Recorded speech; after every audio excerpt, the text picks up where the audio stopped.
Meus irmãos, então, dando continuidade, Abacuque, capítulo 1, dos versos 12 até o verso 17. Devemos caminhar mais um pouco.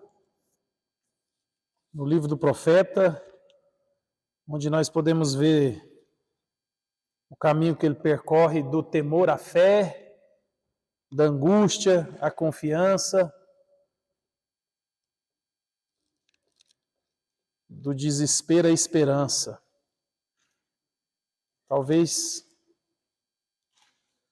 Talvez muitos de nós estamos vivendo dias como Abacuque, né?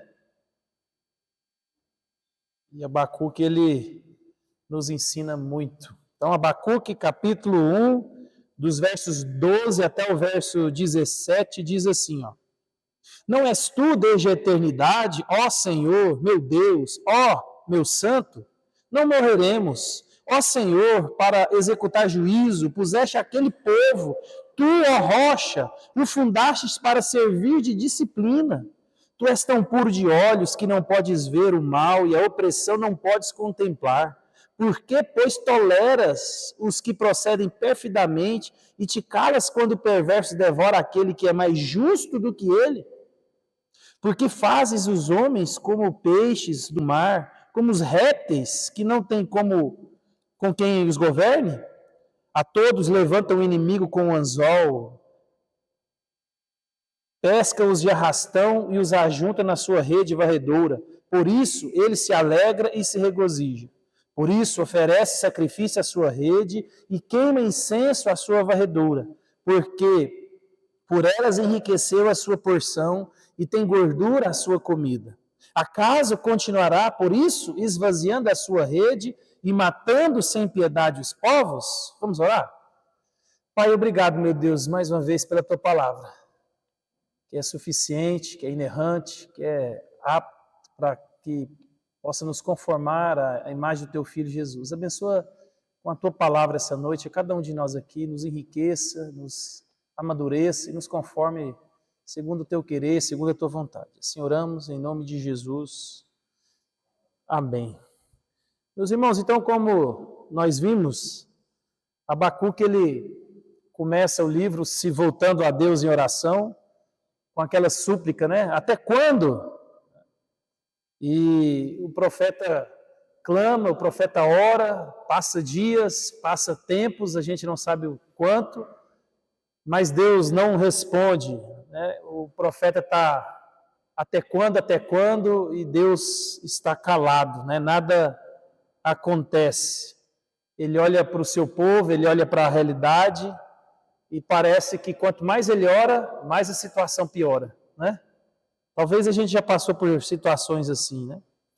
Mas aí Deus, ele sai do silêncio.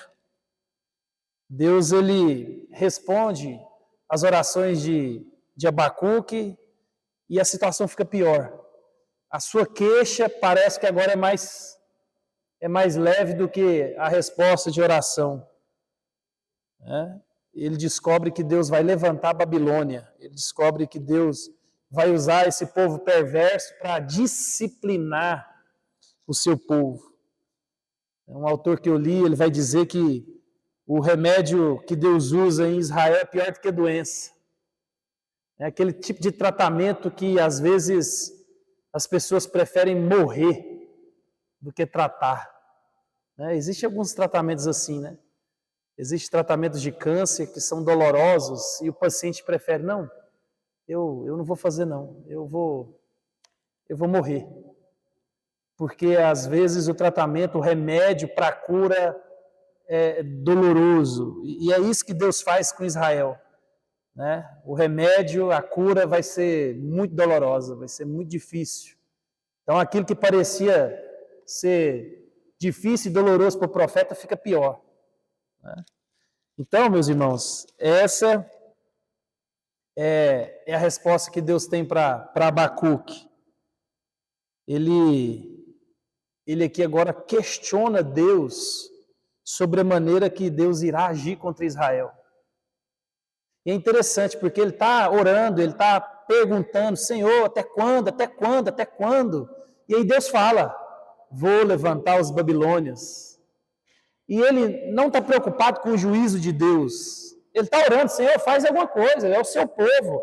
O povo se perdeu, o povo perverso.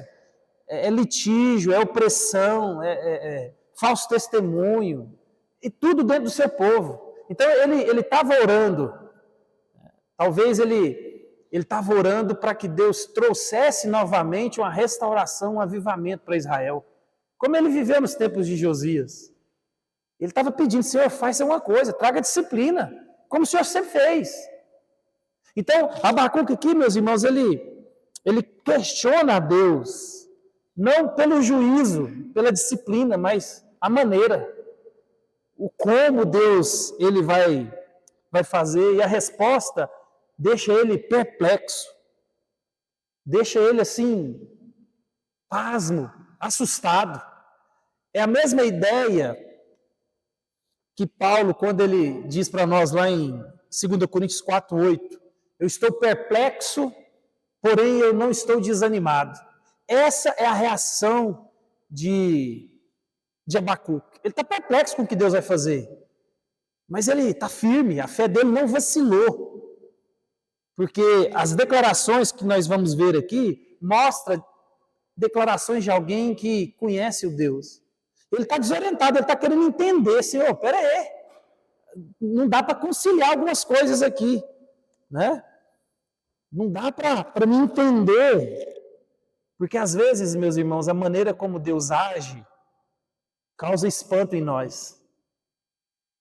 A gente ora, Senhor, traz uma solução, Senhor, faz isso, Senhor, faz aquilo, Senhor, eu estou precisando, Senhor, Senhor, Senhor, e a gente espera que Deus haja da maneira que a gente quer, né?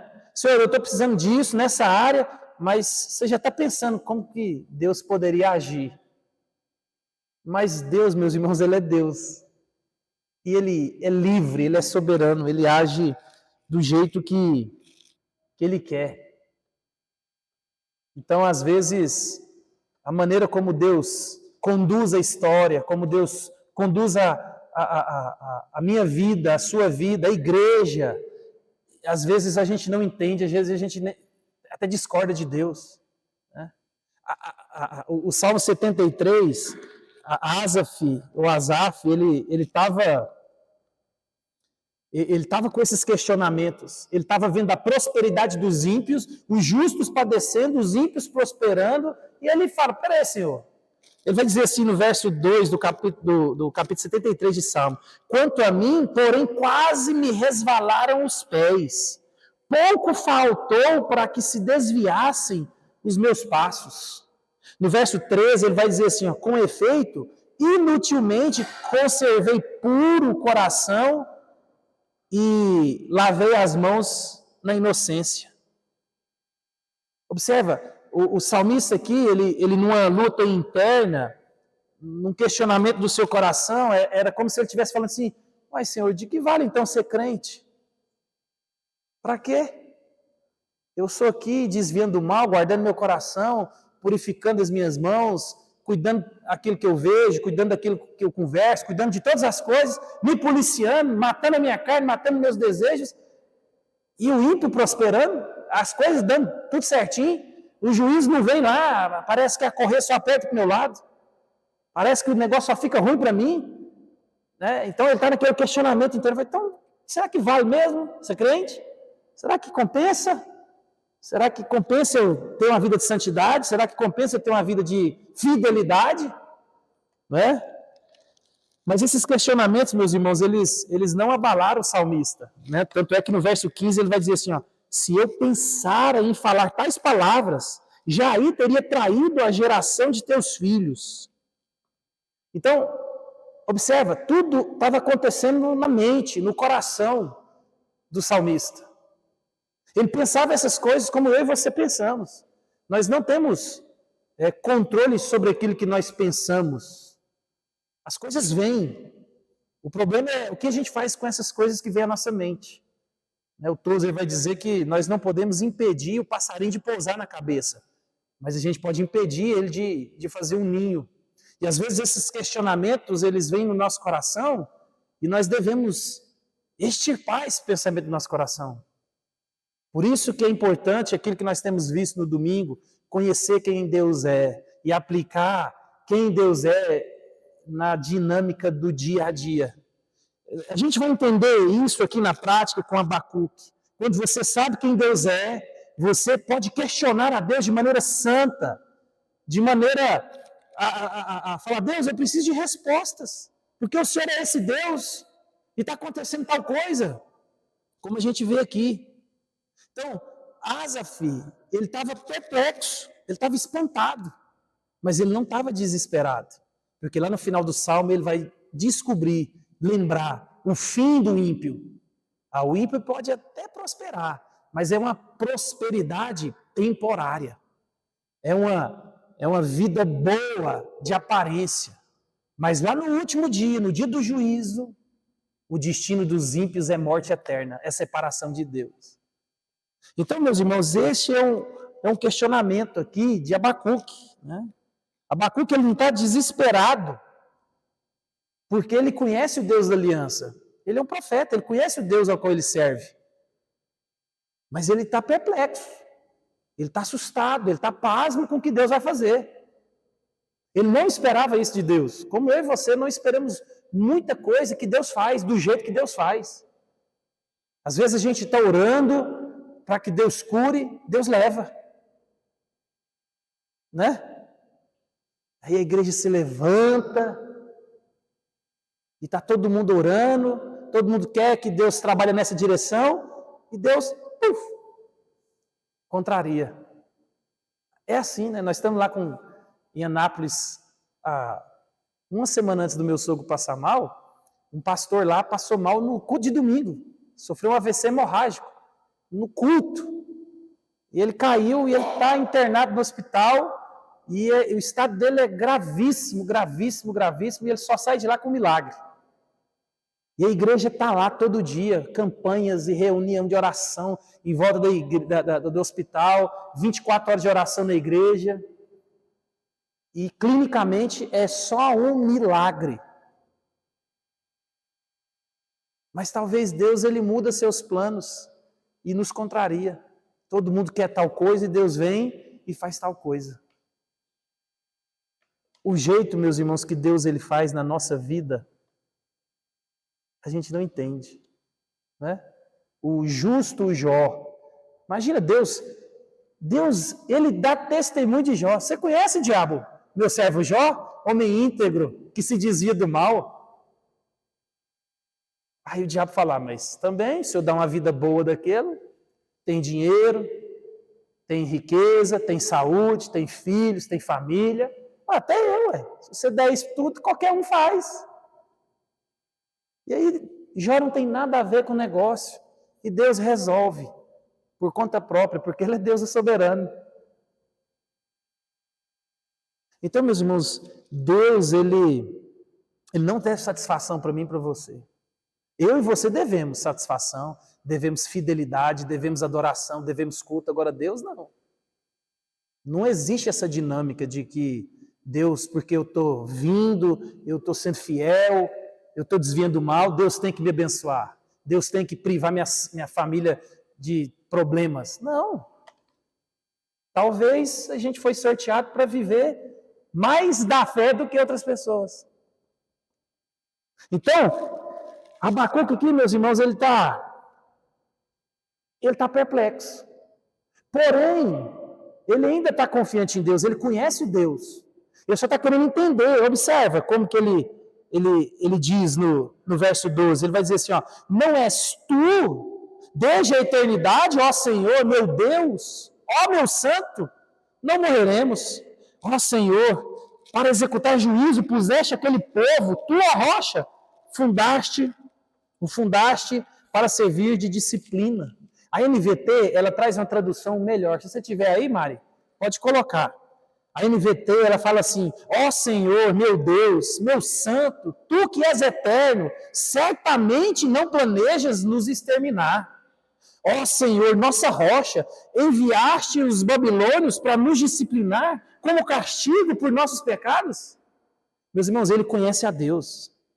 Ele se dirige a Deus falando dos atributos. Ele vai Começar dizendo da eternidade de Deus. Senhor, tu és desde a eternidade. Abacuque, meus irmãos, ele conhece a Deus. Por isso que eu e você devemos conhecer quem Deus é. Deus, ele não tem começo. Deus, ele não é criado. Deus, ele é autoexistente. Ele é o Criador, ele não é criado.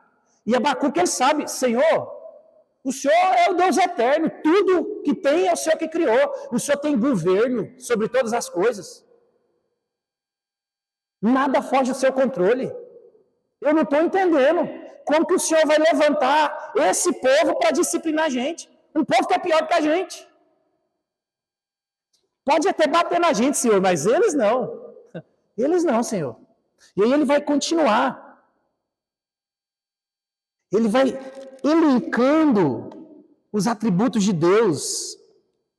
Deus é eterno, e por causa da eternidade de Deus, meus irmãos, ele é imutável, Deus não muda. Por isso que ele vai dizer lá em Malaquias, porque eu, o Senhor, não mudo, é porque vocês não são consumidos. Senhor, o Senhor é a rocha inabalável, é aquele que não muda. Aí ele está dizendo assim, ó, Senhor, tu és santo, o Senhor não tem comunhão com o pecado, o Senhor é puro. Deus é soberano. Quando a gente olha para a visão de Isaías, tem alguém sentado no trono do universo, governando todas as coisas. Ele não é Deus somente de Israel. Ele não é Deus somente da igreja. Ele é Deus, meus irmãos, do universo. Tudo pertence a Deus. Tudo. O salmista, ele faz uma declaração que às vezes passa de ser percebida para nós. O Salmo 24:1 vai dizer assim, ó, ao Senhor pertence a terra e tudo que nela se contém, o mundo e os que nele habitam. Tudo é de Deus.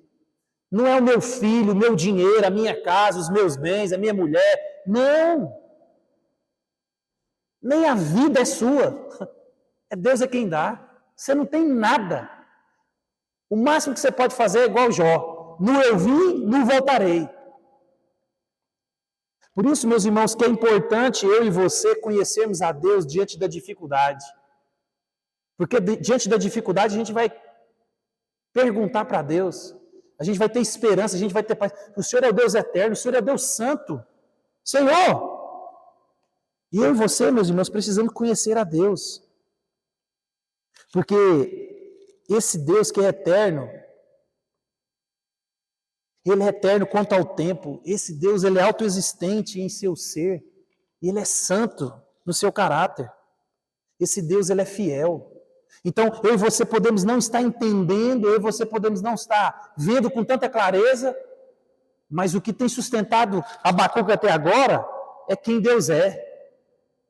Porque viver por fé, como ele vai dizer mais à frente, é você confiar no que Deus é, no que Deus disse.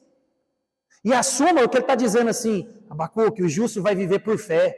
Eu vou levantar a Babilônia, o negócio vai ficar feio. Vocês não viram nada de ruim, não. E agora vocês vão ter que viver baseado naquilo que eu já prometi. Baseado no meu amor, baseado na minha proteção, no meu cuidado. Vocês vão para a Babilônia, vocês vão sofrer. Mas continua sendo meu povo. Eu vou continuar abençoando vocês.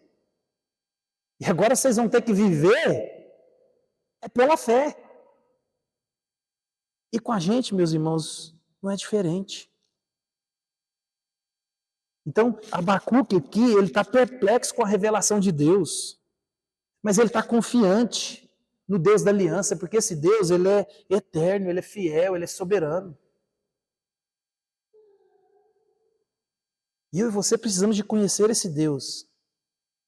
E é interessante, ele conhece tanto a Deus que quando ele fala aqui no verso 12 aqui, não morreremos. Ele sabe que ele é o povo da aliança. Nós somos o povo do Senhor. Eu sei que nós não vamos morrer. O Senhor não vai nos exterminar. Esse juízo não vai acabar com a gente. Só que o Senhor está levantando um povo que vem estraçalhando tudo. Ele não deixa ninguém vivo.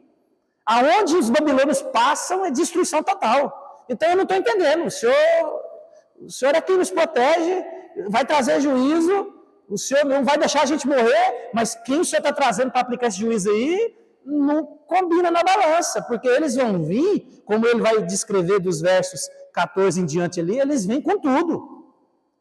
Eles vêm para meter um 7-1. Não quer saber quem que é, eles vão estraçalhar. Então, ele está perplexo, meus irmãos. Ele está perplexo. E o verso 13 amplia isso para nós, ele vai dizer assim, ó, tu és tão puro de olhos que não podes ver o mal, e a opressão não podes contemplar, pois toleras os que procedem perfidamente e te calas quando o perverso devora aquele que é mais justo do que ele. A crise de Abacuque aqui, meus irmãos, é conciliar esse Deus que é santo, é puro, que não pode ver o mal, que não pode contemplar o pecado, mas ele está levantando quem? Ele está usando um povo que é exatamente assim, mau, perverso, impuro. Olha a crise do profeta. Senhor, o Senhor não contempla, em hipótese nenhuma, o pecado, a impureza. O Senhor é um Deus santo, puro. E aí o Senhor está trazendo esses aqui. E é interessante que a visão que ele tem deles como povo de Deus é: nós somos mais justos que eles. E às vezes a gente pensa isso, né? A gente pensa isso. Ah, Senhor, não, eu sou melhor. Não, Senhor, peraí, eu sou mais crente. Meu filho é melhor. Senhor, não. Meus irmãos, Abacuque, ele é como eu e você. Às vezes, a gente tem uma concepção errada de quem nós somos. E eles eram o povo da aliança, eles eram o povo de Deus, ou seja, nós somos imbatíveis. A gente viu lá atrás, né? Eles tinham uma concepção, uma ideia em Israel que Jerusalém não era destruído. Nós somos o povo de Deus. A gente pode errar, Deus pode até se zangar, mas destruir não. Porque nós somos o povo da aliança. Nós somos um povo justo. O resto é resto. Por isso que a gente vê os judeus, eles não se misturavam com ninguém. Às vezes nós aqui, eu que sou goiano, o Valdeir que é paraguaio, outro que é mato-grossense, outro que é maranhense, a gente se ofende porque você fala que maranhense é não sei o quê, baiano é preguiçoso, o outro é não sei o quê, gaúcho é não sei o quê, a gente não se ofende? E é que a gente tudo é brasileiro. Agora você imagina o judeu, meu irmão, isso era um negócio assim que a gente não mensura. A gente não mensura. Então eles achavam que era um povo exclusivo. Por quê? Nós somos povo da aliança. Então a gente acha que Goiânia é melhor. Pelo menos os goianos, né? Aí os cuiabanos, cada um vai puxar. Não. E a gente acha que é melhor do que o outro. A gente acha que é mais santo que o outro. A gente acha que merece mais do que o outro. E aí quando Deus decide trabalhar de forma contrária àquilo que eu e você pensa, a gente fica desesperado. Então a crise do profeta aqui é porque Deus é santo, Deus é puro, não contempla a perversidade, e ele está levantando um povo que é assim. E lembra, tudo isso aqui é na perspectiva do profeta. Lembra, peraí, Senhor, o Senhor está errado. O Senhor não pode agir assim, porque o Senhor é santo. Entendeu? É como se o profeta querendo... Peraí, Senhor. Eu li um autor, ele vai dizer que era como se Abacuque estivesse querendo causar zelo ou ciúme em Deus. Que isso, Senhor? Nós somos aqui, ó, seu povo. E o Senhor é santo. E esse povo perverso, o Senhor não pode trazer, né? E o profeta é como muitos de nós. A gente tem um Deus personalizado, né? Um Deus previsível. E a gente acha que Deus é igual aos homens. A gente faz isso, a gente humaniza Deus e diviniza o homem. E a gente acha que Deus é igual a mim e você. Somos previsíveis. Vai fazer assim, assim, assim, vai dar assim, assim, assim. Então, Deus, eu vou fazer assim, o Senhor faz assim. E aí a gente que está tentando governar. A gente precisa de conhecer esse Deus, meus irmãos, cada vez mais. Esse Deus, ele é fonte inesgotável de conhecimento. Você nunca vai esgotar Deus. Às vezes a pessoa tem uma concepção de céu chato, de céu monótono. Né? Tem gente que acha que a gente vai ficar no céu em cima de uma nuvem tocando harpa. Não. É toda a eternidade conhecendo a Deus, se relacionando com Deus, que é infinito. O céu é dinâmico. O céu vai ser maravilhoso. Por quê? Porque Deus é um ser infinito. E a gente não pode colocar Deus numa caixinha. A gente não pode. Por isso que a gente tem que confiar no Deus ao qual nós servimos. Ele é soberano, Ele é justo, Ele é santo, Ele é imutável, Ele é eterno. Então, Senhor, eu tenho que confiar na dinâmica do seu governo, mesmo que eu não esteja entendendo. Paulo entendia isso. Olha o que ele vai dizer no texto que virou música. Ele vai dizer: ó profundidade da riqueza, tanto da sabedoria como do conhecimento de Deus. Quão insondáveis são os seus juízos e quão inescrutáveis os seus caminhos. Quem, pois, conheceu a mente do Senhor? Ou quem foi o seu conselheiro? Ou quem primeiro deu a ele para que ele venha a ser restituído? Porque dele, por meio dele, para ele são todas as coisas. A ele, pois, a glória eternamente. Amém. Ele é a fonte. Ele é o Criador. Ele é o provedor. Ele é o poderoso. Nós somos a criatura. Nós somos os dependentes. É nós que adoramos. É Ele que recebe a glória. Ele que recebe a adoração. Então essa é a crise do profeta. O Deus que é santo, Deus que é puro, o Deus que é tudo isso, e ainda Ele preserva os perversos. E ainda, além de preservar, traz para aplicar a justiça em nós. Não dá, Senhor, né? Não dá. É isso que Ele está dizendo aqui, mas o Senhor está preservando Ele. Eles estão cada vez mais fortes, cada vez mais potentes, cada vez mais ricos. O Senhor não está fazendo nada. E além disso, vai trazer ele para nos corrigir, aplicar juízo, vai usar eles. Eles que vão ser a vara. Essa é a crise. E aí, do verso 14 em diante, ele vai mostrar como esse povo ele ataca, ele faz. Ele vai dizer no verso 14, ó: porque fazes os homens como os peixes do mar, como os répteis que não tem quem os governe. E é interessante, meus irmãos, quem entrega o povo para a Babilônia é Deus. A Babilônia não conquistou Israel, foi Deus quem entregou nas mãos. Então observa, quem está fazendo tudo aqui é Deus. É Deus quem é o executor disso tudo aqui. É Deus quem vem trazer disciplina para o povo. É Deus que está entregando o seu povo para os caldeus.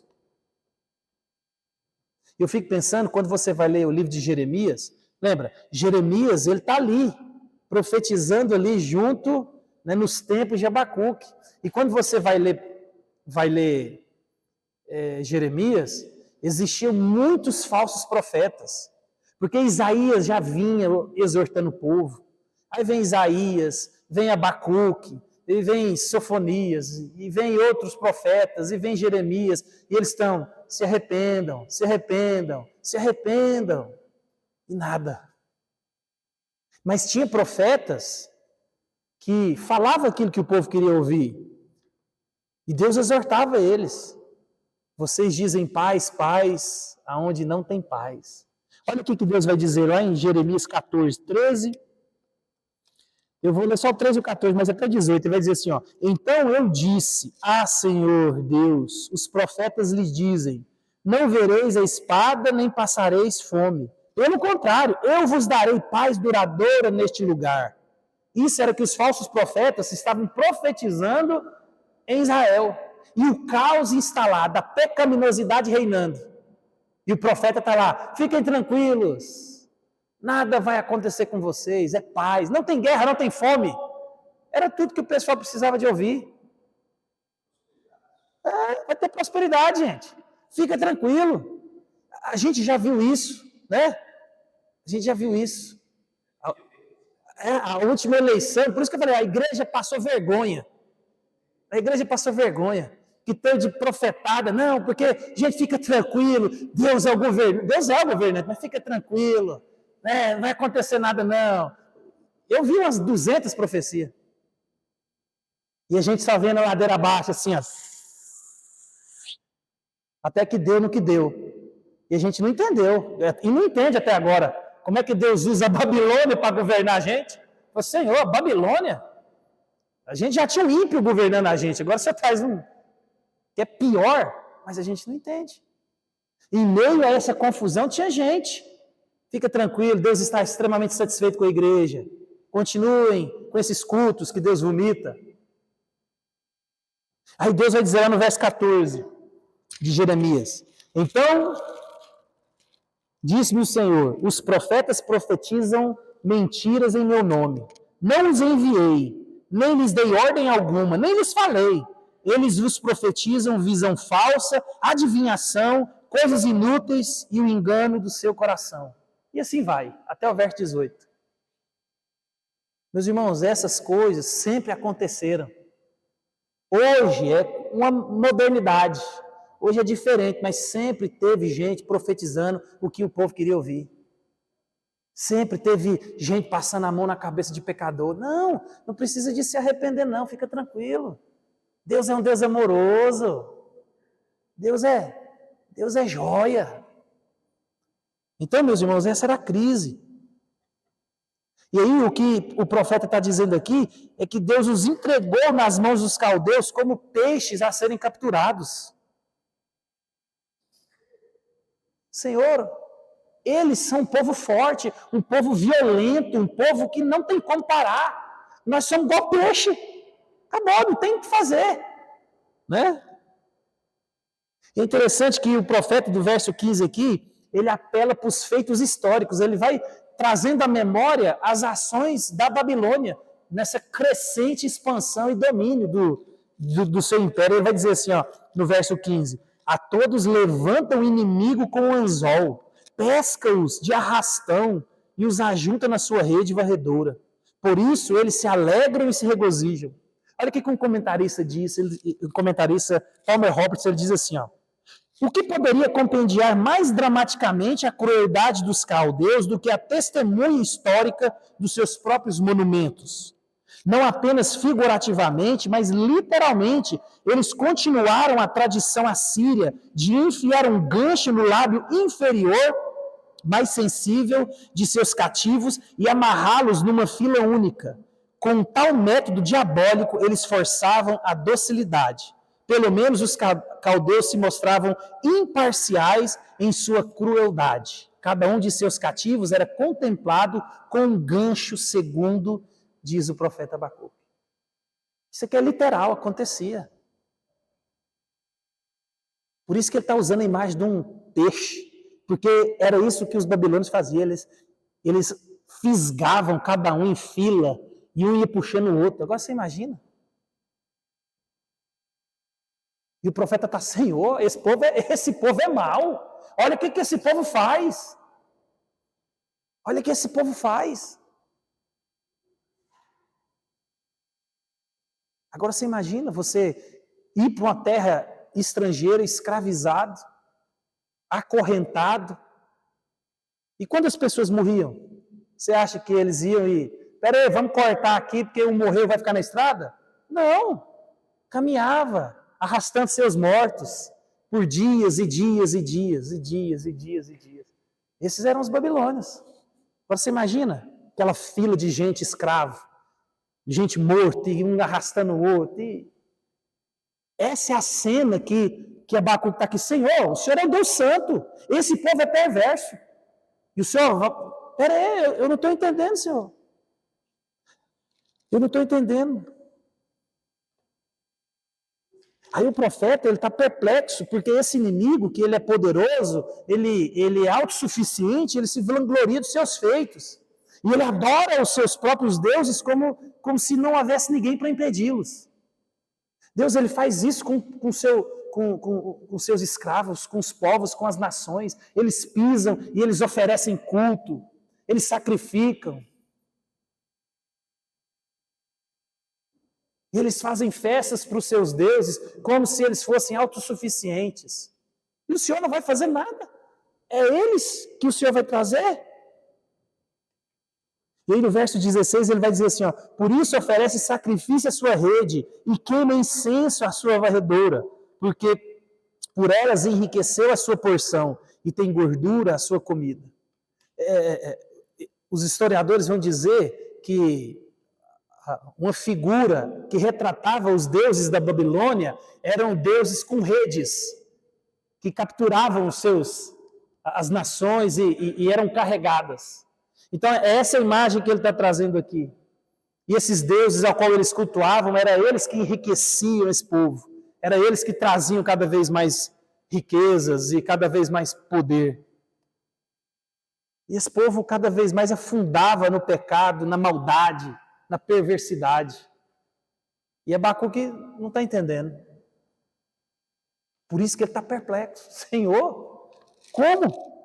Aí no verso 17 ele vai dizer assim, ó, acaso continuará por isso, esvaziando a sua rede e matando sem piedade os povos? Abacuque quer resposta. Abacuque está questionando a Deus. Senhor, eles vão continuar matando? Eles vão continuar oprimindo? Eles vão continuar escravizando? Eles vão continuar sacrificando? Até quando, Senhor? E aí ele está do mesmo jeito que ele começou. Até quando, Senhor, o Senhor irá permitir que a sua santidade presencie essa perversidade? Até quando o Senhor que é o Deus santo, até quando o Senhor que é o Deus puro de olhos, vai ver isso tudo aqui e não vai fazer nada? Às vezes a gente pensa isso, né? É o questionamento dele, até quando? Por isso, meus irmãos, que eu e você, nós precisamos de conhecer a Deus. Havia uma tempestade em Israel aqui. O profeta está agora perplexo, ele está assustado com o que Deus vai fazer. Mas ele está tranquilo. No fundo, ele está, porque ele conhece a Deus, ele sabe que ele é eterno, ele sabe que ele é poderoso, ele sabe que ele é fiel, ele sabe que ele é santo. Por isso que é importante, meus irmãos, eu e você conhecer a Deus. E conhecer a Deus é se relacionar com Ele. Não é conhecer de saber quem é, não. Porque se eu e você não sabemos quem Deus é na hora da adversidade que eu e você levamos desvantagem do inimigo. Porque o diabo, ele conhece quem Deus é. E às vezes, nós que somos seu povo, a gente não conhece o poder de Deus, a gente não conhece quem é Deus. Abacuque aqui, ele pode orar, suplicar e questionar Deus, porque ele conhece a Deus. Espera aí, Senhor, o Senhor é um Deus santo. Como que o Senhor vai permitir essa perversidade? Eu estou orando aqui, traz disciplina. Eu estou orando para isso mesmo. Traz disciplina, Senhor. Mas eles não. Como? Como isso? Por isso que é importante conhecer a Deus. Porque em todo o tempo aqui, o profeta está fazendo o quê? Ele está orando. E é interessante, a gente vai ver semana que vem. Ele vai começar o verso 1 do capítulo 2 assim, ó. Por-me-ei na minha torre de vigia, colocar-me-ei sobre a fortaleza e vigiarei para ver que Deus me dirá e que resposta eu terei da minha queixa. Meus irmãos, ele faz o que é certo, ele corre para o lugar certo, ele ora, ele está determinado, eu vou começar a orar agora. Ele já estava orando, hein? Mas agora não, Senhor, agora eu vou começar a orar e eu não quero nem saber, eu vou ficar lá até o Senhor me responder. Ó, não importa quanto tempo vai demorar, eu só saio de lá a hora que o Senhor me responder. E será que nós somos assim? Somos nada, né? A gente acostuma. Talvez é por isso que a gente não tem visto vitórias na nossa vida. Porque com relação à oração, tem uma certa persistência. Não para torcer o braço de Deus, mas para quebrantar o nosso coração. Por isso que Jesus, quando ele vai falar sobre oração, ele conta até aquela parábola. Se você tem um amigo e chegou uma visita, você pede pão, você vai lá e bate. E aí, se o amigo não quer te atender, você continua batendo que pela importunação ele te recebe. Aí ele usa a parábola do juiz também, né? Não, eu vou resolver o problema dessa senhora aqui, porque senão ela vai ficar me importunando. E às vezes eu e você oramos uma vez, 2 vezes e tá bom. E a gente esquece daquelas mães que oraram 20 anos, 30 anos pelos seus filhos. Esposas que oraram 30 anos, 40 anos pela conversão do marido. E nós? Então nós precisamos, meus irmãos, conhecer a Deus. Porque eu e você conhecemos a Deus, nós podemos descansar que Ele responde às nossas orações. Deus responde. Deus responde os nossos questionamentos. E eu quero elencar com vocês 3 lições aqui rápidas que a gente observa nesse texto. Deus, Ele é justo, puro, santo, e Ele castiga o pecado. A gente já devia saber disso. A gente já devia saber disso. Eu estava vendo um trecho de uma pregação e o pastor trouxe o texto de Números, não lembro qual, que diz assim, ó, o seu pecado vai te achar. Se nós não confessarmos os nossos pecados, meus irmãos, se a gente é crente, o meu pecado e o seu vai nos achar. Deus vai nos pegar. Deus vai nos pegar. Deus vai nos pegar. Deus, Ele é o mesmo Deus. Talvez Ele não tenha feito o que você gostaria, o que eu gostaria. Não tenha agido conforme eu e você planejamos. Mas Deus continua operante. Deus continua aplicando juízo, aplicando justiça, aplicando amor, aplicando misericórdia em todo o tempo. Deus, Ele continua, meus irmãos. Se eu e você não andarmos em conformidade, Deus irá nos corrigir. É uma promessa. Deus, Ele corrige os seus filhos. Olha o que vai dizer o Salmo 89. Salmo 89, 30 a 32. Diz assim, ó. Se os seus filhos desprezarem a minha lei e não andarem nos meus juízos, se violarem os meus preceitos e não guardarem os meus mandamentos, então punirei com vara as suas transgressões e com açoites a sua iniquidade. Mas jamais retirarei dele a minha bondade, nem desmentirei a minha fidelidade. Não violarei a minha aliança, nem modificarei o que os meus lábios proferiram. É o Deus da aliança. É o Deus que vem nos corrigir, vem nos conformar, vem nos alinhar, vem nos desentortar. Esse é o nosso Deus. Por isso, meus irmãos, nunca devemos esquecer que o nosso Deus continua ativo na história. Em segundo lugar, somente Deus, Ele tem respostas para as nossas perguntas. O cristianismo, ele é uma religião totalmente investigável. Você pode questionar, você pode perguntar. Deus, Ele tem respostas para nós. Talvez Ele não tenha respostas do jeito que a gente queria. Do tamanho, do número, do dia. Mas Deus nos responde. Deus nos responde. Por isso que nós devemos recorrer a Deus. E às vezes eu e você questionam, até quando? Até quando? Até quando? E a gente esquece que Deus tem sido tão bom conosco, né? E às vezes a gente esquece que Deus não tem nos punido e a gente está, Senhor, até quando o Senhor vai fazer isso? Com essas pessoas que não estão fazendo o que eu acho que tem que fazer? E a gente esquece que Deus tem nos poupado de grandes disciplinas. Porque para nós é misericórdia, mas para Ele e para ela é juízo. E a gente está, às vezes, questionando, até quando, Senhor? Até quando? Até quando o Senhor vai deixar a pessoa ir e não vai fazer nada?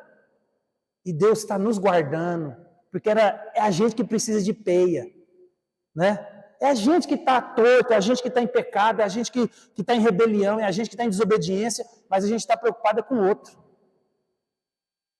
E a gente não consegue ver a bondade de Deus, tanto na vida do outro quanto na nossa. E aí a gente lembra de Malaquias, porque eu não mudo, porque eu não pego vocês e mato. E a gente precisa de entender isso. Deus, meus irmãos, Ele governa e faz tudo para a sua glória e para o nosso bem. E eu e você não vamos entender muita coisa. Porque a finalidade de Deus é glorificar a Ele mesmo e nos conformar à imagem de Cristo Jesus. Deus ele não veio no mundo para nos dar vida boa, para nos isentar de sofrimento. Não! Deus ele veio para nos salvar. E para nos conformar à imagem dele, se for preciso, a gente ter uma vida de sofrimento, dor, que assim seja. Que nós possamos aprender que Deus é Deus, conhecer a Deus cada vez mais. Para que eu e você possamos terminar do mesmo jeito que terminou Abacuque. E quando a gente vai caminhando, não é fácil terminar. Senhor, não tem problema, Senhor, pode vir os babilônios, pode arrasar com tudo, Senhor, pode levar a gente cativo, pode arrebentar com a nossa família, a riqueza, Senhor, nós vamos ser levados igual peixe no anzol, mas eu ainda me alegrarei no Senhor. Meu irmão,